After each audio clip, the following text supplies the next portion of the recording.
তো পড়াশোনাতে এসে বর্ষাও এক্সপিরিয়েন্স করে নিলাম আর ধূপও এক্সপিরিয়েন্স করে নিলাম। এখন এখন যাচ্ছি মাথায় পাগড়ি জড়িয়ে রিটার্নের পথে। আর রিটার্নের পথে যে যাচ্ছি দেখা যাক কত দূর কী হয়। একটা মোটর সাইকেলে করে যাব, ঠিক আছে? মাল দেখলে তো না না আমি এটা দেখাই না, ওকে দেখা আমার। এই যে বৃষ্টি হচ্ছে, সব ভিজে রাস্তা, এইসব দোকান পাশার কি বেচছে, চাय बेचता है और क्या क्या चीज बेचता है। সাইকেল নিয়ে চলে এসছে, এরা সাইকেল নিয়ে চলে এসছে। চলি চলি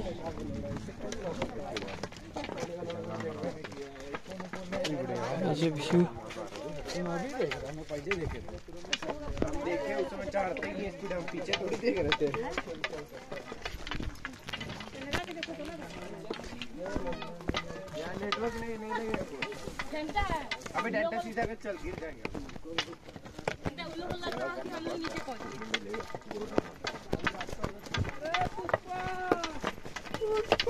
बहुत बहुत बहुत ऊपर आ गया। अबे इतना उन लोगों का इतना नीचे चली गया होगा, पानी पड़ रहा कहीं कहीं रुक गया होगा।